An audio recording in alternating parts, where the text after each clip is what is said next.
अब मैंने आपसे एक सवाल करना था डॉक्टर साहब कि कभी कभी ये जो चीज़ है ना, स्ट्रेस क्यों बच्चियों में ज़्यादा आने लगता है, कंपैरिजन शुरू हो जाता है। मेरी बेटी डेवलप्ड, अगर मेरी बहन की बेटी ज़्यादा डेवलप्ड है फिज़िकली तो मुझे टेंशन शुरू हो जाएगी, अगर उसकी मेंस्ट्रुअल साइकिल थोड़ी लेट हो गई तो मुझे स्ट्रेस शुरू हो जाएगा।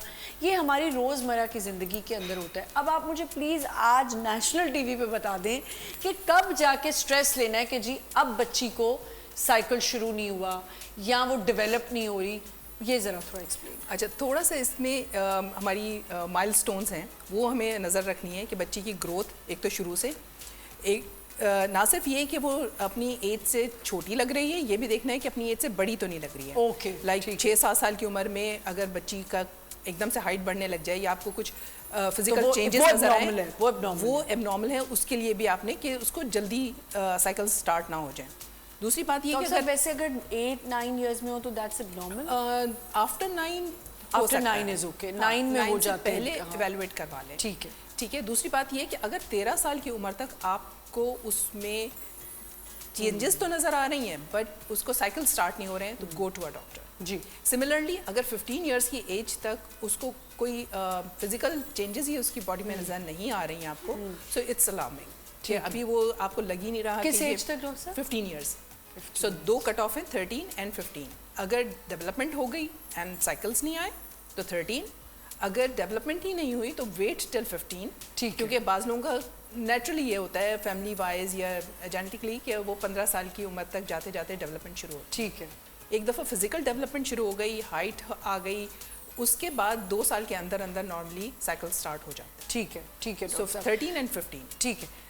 डॉक्टर आयशा, क्या ये वजूहात इसलिए भी हो सकती हैं कि हमारी डाइट सही नहीं होती बच्चियों की, हमारी कि बच्ची डेवलप नहीं हो रही फिजिकली? दोनों चीज़ें, ठीक है, दोनों चीज़ें। तो असल में मैं तो हम इतनी स्किनी थी, हम अब स्किनी ही थी और शादी भी हो गई तो उसके बाद बेटी भी पैदा हुई तो 47 वेट था, तो इसकी एबनॉर्मलिटी तो ना हुई ना? नहीं नहीं, एबनॉर्मलिटी नहीं है, ये तो फैमिलियल टेंडेंसीज होती ठीक है, तो इसलिए स्ट्रेस नहीं लेना।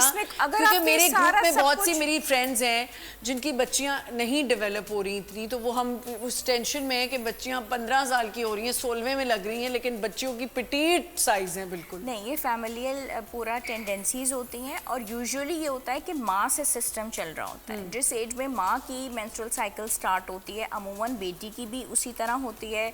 जैसे माँ का सारे बॉडी का स्ट्रक्चर होता है, बेटियों का भी वैसा होता है। बस ये होता है कि कई दफ़ा अगर जो हस्बैंड है वो बहुत ओबेसिटी का शिकार है, या बहुत वो हेल्दी है, या फुप्पियाँ उस तरीके से हैं, और माँ जो है वो बहुत स्किनी है और 2 या 3 बेटियां हैं, तो 2 उसमें से स्किनी हो जाएंगी, एक हेल्दी हो जाएगी।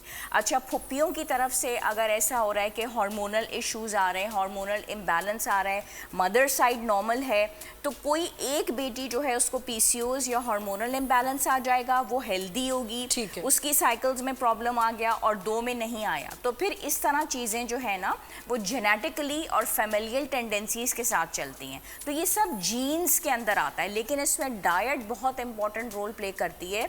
जो अब खुराक बच्चियां ले रही हैं उसमें ऐसा हो रहा है कि पेरेंट्स की तरफ से किसी किस्म का भी हार्मोनल इम्बैलेंस नहीं आ रहा, लेकिन उस बच्ची की खुराक इतनी ज़्यादा इम्बैलेंस थी कि उसका वेट इतना ज़्यादा 10-12 साल की उम्र में बढ़ गया कि उसके साइकिल्स ही नहीं स्टार्ट हुए।